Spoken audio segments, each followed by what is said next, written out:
तो चलिए सुनते हैं मुंशी प्रेमचंद की कहानियों का संग्रह मानसरोवर भाग की और एक मजेदार कहानी जिसका नाम है उद्धार। हिंदू समाज की वैवाहिक प्रथा इतनी दूषित, इतनी चिंताजनक, इतनी भयंकर हो गई है कि कुछ समझ नहीं आता उसका उद्धार क्यों कर हो। बिरले ही ऐसे माता पिता होंगे जिनके 7 पुत्रों के बाद एक भी कन्या उत्पन्न हो जाए तो वह सहर्ष उसका स्वागत करें। कन्या का जन्म होते ही उसके विवाह की चिंता सिर पर सवार हो जाती है और आदमी उसी में डुबकियां खाने लगता है।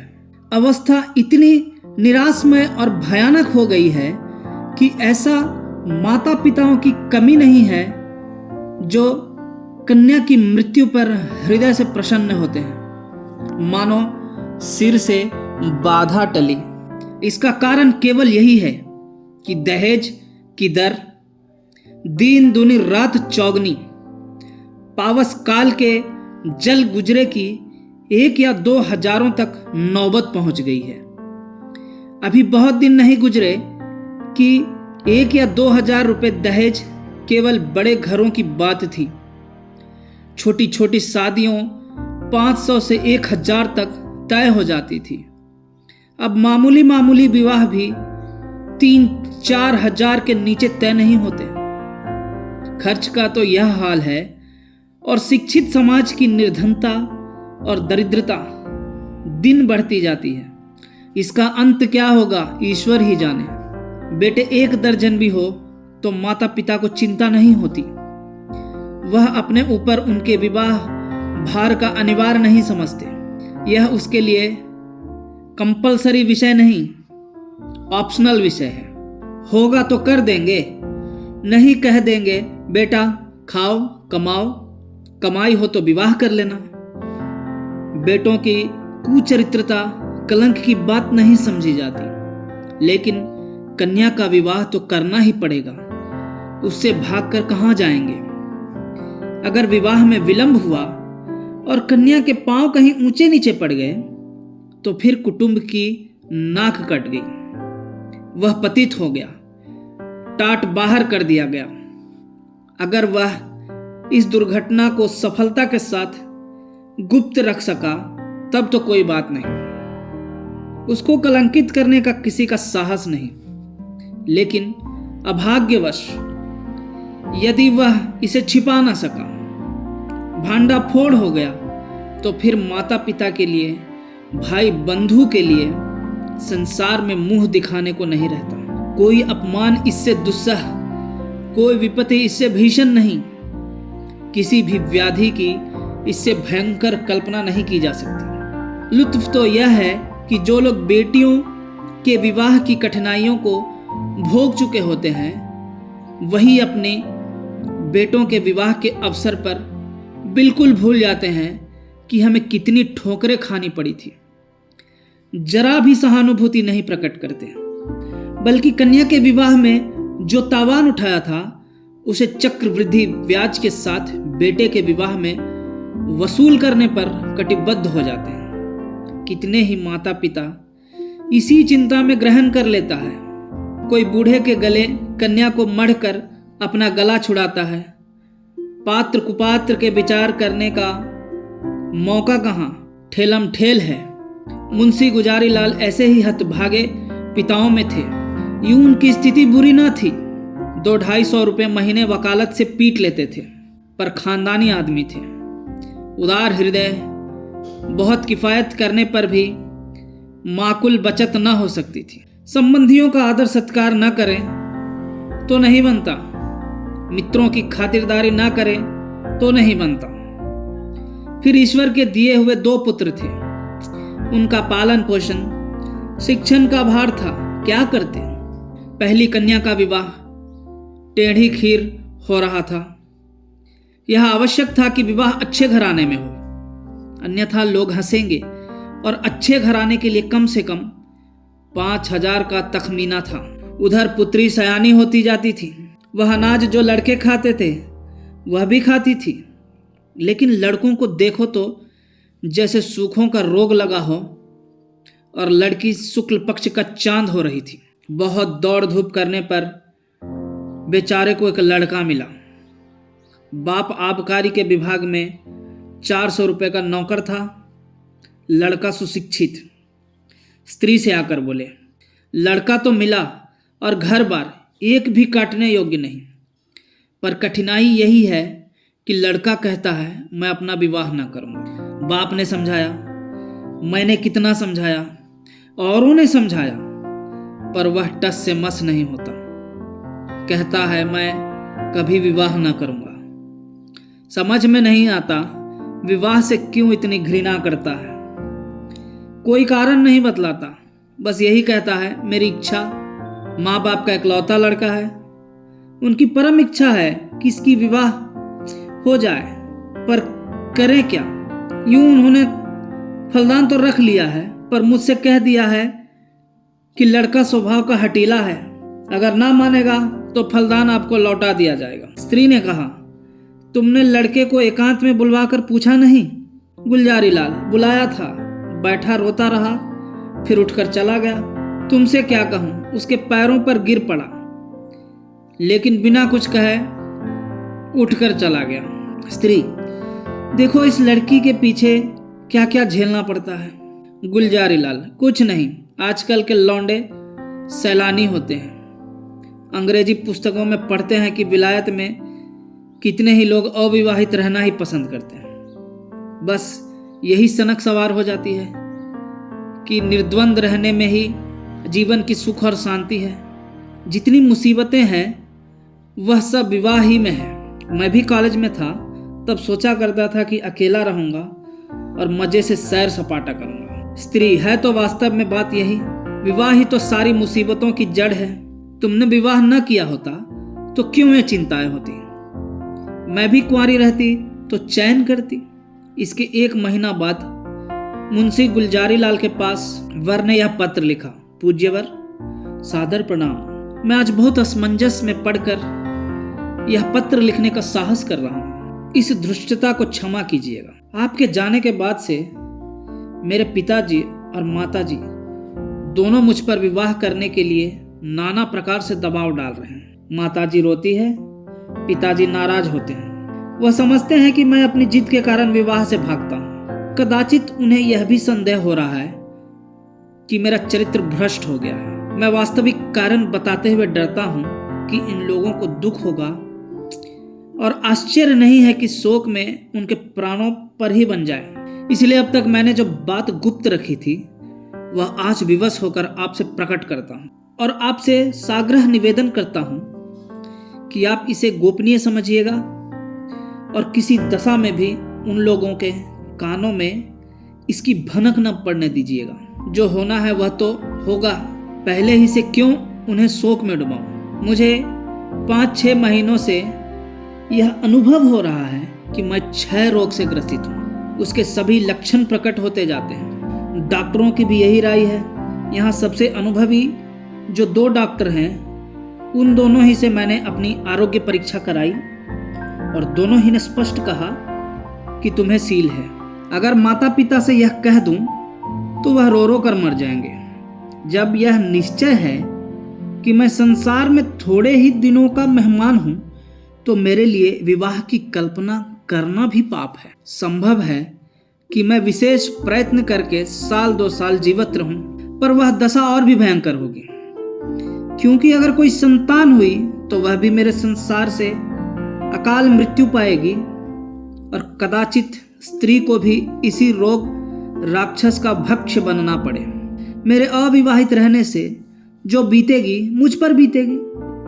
विवाहित हो जाने से मेरे साथ और कई जीवों का नाश हो जाएगा। इसलिए आपसे मेरी प्रार्थना है कि मुझे इस बंधन में डालने के लिए आग्रह न कीजिए, अन्यथा आपको पछताना पड़ेगा। सेवक हजारी लाल।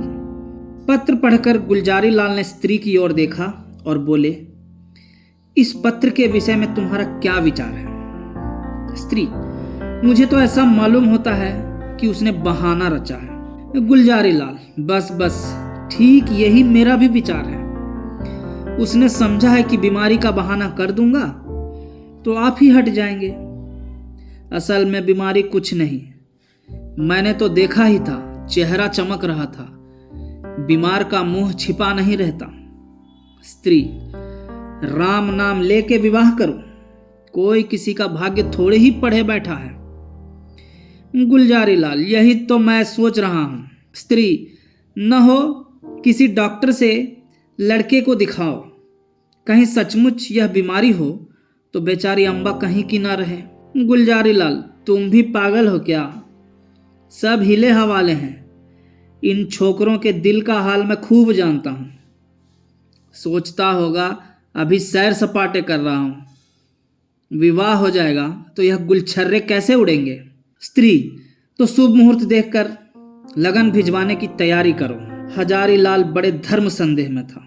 उसके पैरों में जबरदस्ती विवाह की बेड़ी डाली जा रही थी और वह कुछ न कर सकता था। उसने ससुर का अपना कच्चा चिट्ठा कह सुनाया, मगर किसी ने उसकी बातों पर विश्वास न किया। माँ बाप से अपनी बीमारी का हाल कहने का उसे साहस न होता था। न जाने उनके दिल पर क्या गुजरे, न जाने क्या कर बैठे। कभी सोचता किसी डॉक्टर की सहायता लेकर ससुर के पास भेज दूं, मगर फिर ध्यान आता यदि उन लोगों को उस पर भी विश्वास न आया तो आजकल डॉक्टरी से सनद ले लेना कौन सा मुश्किल काम है। सोचेंगे किसी डॉक्टर को कुछ दे दिलाकर लिखा लिया होगा। शादी के लिए तो इतना आग्रह हो रहा था, उधर डॉक्टरों ने स्पष्ट कह दिया था अगर तुमने शादी की तो तुम्हारा जीवन सूत्र और भी निर्बल हो जाएगा। महीनों की जगह दिनों में वारा न्यारा हो जाने की संभावना है। लगन आ चुकी थी, विवाह की तैयारियां हो रही थी, मेहमान आते जाते थे और हजारी लाल घर से भागा भागा फिरता था। कहाँ चला जाऊं? विवाह की कल्पना ही से उसके प्राण सूख जाते थे। आह, उस अबला की क्या गति होगी जब उसे यह बात मालूम होगी तो वह मुझे अपने मन में क्या कहेगी। कौन इस पाप का प्रायश्चित करेगा? नहीं, उस अबला पर घोर अत्याचार न करूंगा, उसे वैधव्य की आग में न जलाऊंगा। मेरी जिंदगी ही क्या, आज न मरा कल मरूंगा, कल नहीं तो परसों, तो क्यों ना आज ही मर जाऊं। आज ही जीवन का और उसके साथ सारी चिंताओं का, सारी विपत्तियों का अंत कर दूं। पिताजी रोएंगे, अम्मा प्राण त्याग देंगी, लेकिन एक बालिका का जीवन तो सफल हो जाएगा। मेरे बाद कोई अभागा अनाथ तो न रोएगा। क्यों न चलकर पिताजी से कह दूं, वह 1-2 दिन दुखी रहेंगे। अम्मा जी 2-1 रोज शोक से निराहार रह जाएंगी, कोई चिंता नहीं। अगर माता पिता के इतने कष्ट से एक युवती की प्राण रक्षा हो जाए तो क्या छोटी बात है। यह सोचकर वह धीरे से उठा और आकर पिता के सामने खड़ा हो गया। रात के 10 बज गए थे।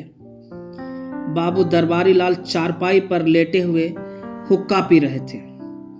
आज उन्हें सारा दिन दौड़ते गुजरा था। सामियाना तय किया, बाजे वालों को बयाना दिया, आतिशबाजी, फुलवारी आदि का प्रबंध किया। घंटों ब्राह्मणों के साथ सिर मारते रहे। इस वक्त जरा कमर सीधी कर रहे थे कि सहसा हजारी लाल को सामने देखकर चौंक पड़े। उसका उतरा हुआ चेहरा, सजल आंखें और कुंठित मुख देखा तो कुछ चिंतित होकर बोले, क्यों लालो, तबीयत तो अच्छी है ना? कुछ उदास मालूम होते हो। हजारी लाल, मैं आपसे कुछ कहना चाहता हूं, पर भय होता है कि कहीं आप अप्रसन्न ना हो। दरबारी लाल समझ गया, वह पुरानी बात है ना, उसके सिवा कोई दूसरी बात हो शौक से कहो। हजारी लाल, खेद है कि मैं उसी विषय में कुछ कहना चाहता हूं। दरबारी लाल, यही कहना चाहते हो ना? मुझे इस बंधन में ना डालिए, मैं इसके अयोग्य हूं, मैं यह भार सह नहीं सकता, बेड़ी मेरी गर्दन को तोड़ देगी, आदि या और कोई नई बात। हजारी लाल, जी नहीं, नई बात है। मैं आपकी आज्ञा पालन करने के लिए सब प्रकार तैयार हूं, पर एक ऐसी बात है जिसे मैंने अब तक छिपाया था, उसे भी प्रकट कर देना चाहता हूं। इसके बाद आप जो कुछ निश्चय करेंगे उसे मैं शिरोधार्य करूंगा। हजारी लाल ने बड़े विनती शब्दों में अपना आशय कहा, डॉक्टरों की राय भी बयान की और अंत में बोले, ऐसी दशा में मुझे पूरी आशा है कि आप मुझे विवाह करने के लिए बाध्य न करेंगे। दरबारी लाल ने पुत्र के मुख की ओर गौर से देखा। कहे, जर्दी का नाम न था। इस कथन पर विश्वास न आया, पर अपना अविश्वास छिपाने और अपना हार्दिक शोक प्रकट करने के लिए वह कई मिनट तक गहरी चिंता में मग्न रहे। इसके बाद पीड़ित कंठ से बोले, बेटा, इस दशा में तो विवाह करना और भी आवश्यक है। ईश्वर ना करे कि हम वह बुरा दिन देखने के लिए जीते रहें, पर विवाह हो जाने से तुम्हारी कोई निशानी तो रह जाएगी। ईश्वर ने कोई संतान दे दी तो वही हमारे बुढ़ापे की लाठी होगी। उसी का मुंह देख देख कर दिल को समझाएंगे। जीवन का कुछ आधार तो रहेगा। फिर आगे क्या होगा यह कौन कह सकता है। डॉक्टर किसी की कर्म रेखा तो नहीं पढ़ते। ईश्वर की लीला अपरंपार है, डॉक्टर उसे नहीं समझ सकते। तुम निश्चिंत होकर बैठो, हम जो कुछ करते हैं करने दो। भगवान चाहेंगे तो सब कल्याण ही होगा। हजारी लाल ने इसका कोई उत्तर नहीं दिया। आंखें डबडबा आई, कंठावरोध के कारण मुंह तक न खोल सका। चुपके से आकर अपने कमरे में लेट रहा। 3 दिन और गुजर गए, पर हजारी लाल कुछ निश्चय न कर सका। विवाह की तैयारियां में रखे जा चुके थे। मंत्रियों की पूजा हो चुकी थी और द्वार पर बाजों का शोर मचा हुआ था। मोहल्ले के लड़के जमा होकर बाजा सुनते थे और उल्लास से इधर उधर दौड़ते थे। संध्या हो गई थी। बारात आज रात की गाड़ी से जाने वाली थी। बारातियों ने अपने वस्त्राभूषण पहनने शुरू किए। कोई नाई से बाल बनवाता था और चाहता था कि खत ऐसा साफ हो जाए मानो वहां बाल कभी थे ही नहीं। बूढ़े अपने पके बाल को उखड़वा कर जवान बनने की चेष्टा कर रहे थे। तेल, साबुन, उबटन की लूट मची हुई थी और हजारी लाल बगीचे में एक वृक्ष के नीचे उदास बैठा हुआ सोच रहा था, क्या करूं। अंतिम निश्चय की घड़ी सिर पर खड़ी थी। अब एक क्षण भी विलंब करने का मौका न था। अपनी वेदना किससे कहे, कोई सुनने वाला न था। अपनी वेदना किससे कहे, कोई सुनने वाला न था। उसने सोचा, हमारे माता पिता कितने अदूरदर्शी हैं। अपनी उमंग में इन्हें इतना भी नहीं सूझता कि वधू पर क्या गुजरेगी। वधू के माता पिता कितने अदूरदर्शी हैं। अपनी उमंग में भी इतने अंधे हो रहे हैं कि देखकर भी नहीं देखते, जानकर नहीं जानते। क्या यह विवाह है? कदापि नहीं। यह तो लड़की को कुएं में डालना है, भाड़ में झोंकना है, कुंद छुरे से रेतना है। कोई यातना इतनी दुस्सह कर अपनी पुत्री को वैधव्य के अग्निकुंड में डाल देते हैं। यह माता पिता हैं? कदापि नहीं। यह लड़की के शत्रु हैं, कसाई हैं, बधिक हैं, हत्यारे हैं। क्या इनके लिए कोई दंड नहीं? जो जानबूझकर अपनी प्रिय संतान के खून से अपने हाथ रंगते हैं, उसके लिए कोई दंड नहीं। समाज भी उन्हें दंड नहीं देता, कोई कुछ नहीं कहता। हाय, यह सोचकर हजारी लाल उठा और एक और चुपचाप चल दिया। उसके मुख पर तेज छाया हुआ था। उसने आत्म बलिदान से इस कष्ट का निवारण करने का दृढ़ संकल्प कर लिया था। उसे मृत्यु का लेस मात्र भी भय न था। वह उस दशा को पहुंच गया था जब सारी आशाएं मृत्यु पर ही अवलंबित हो जाती है। उस दिन से फिर किसी ने हजारी लाल की सूरत नहीं देखी। मालूम नहीं जमीन खा गई या आसमान। नदियों में जाल डाले गए, कुओं में बांस पड़ गए, पुलिस में हुलिया गया, समाचार पत्रों में विज्ञप्ति निकाली गई, पर कहीं पता न चला। कई हफ्तों के बाद छावनी रेल से 1 मील पश्चिम की ओर सड़क पर कुछ हड्डियां मिली। लोगों को अनुमान हुआ कि हजारी लाल ने गाड़ी के नीचे दबकर जान दी, पर निश्चित रूप से कुछ ना मालूम हुआ। भादों का महीना था। और तीज का दिन था। घरों में सफाई हो रही थी। सौभाग्यवती रमणियां 16 श्रृंगार किए गंगा स्नान करने जा रही थी। अम्बा स्नान करके लौट आई थी और तुलसी के कच्चे चबूतरे के सामने खड़ी वंदना कर रही थी। पति गृह में उसे यह पहली ही तीज थी। बड़ी उमंगों से व्रत रखा था। सहसा उसके पति ने अंदर आकर उसे साहस नेत्रों से देखा और बोला, मुंशी दरबारी लाल तुम्हारे कौन होते हैं? यह उनके यहाँ से तुम्हारे लिए तीज पठौनी आई है, अभी डाकिया दे गया है। यह कहकर उसने एक पार्सल चारपाई पर रख दिया। दरबारी लाल का नाम सुनते ही अम्बा की आंखें सजल हो गई। वह लपकी हुई आई और पार्सल स्मृतियां जीवित हो गई। हृदय में हजारी लाल के प्रति श्रद्धा का एक उद्गार सा उठ पड़ा। आह, यह उसी देवात्मा के आत्म बलिदान का पुनीत फल है कि मुझे यह दिन देखना नसीब हुआ। ईश्वर उन्हें सद्गति दे। वह आदमी नहीं देवता थे जिसने अपने कल्याण के निमित्त अपने प्राण तक समर्पण कर दिए। पति ने पूछा, दरबारी लाल तुम्हारी चचा हैं?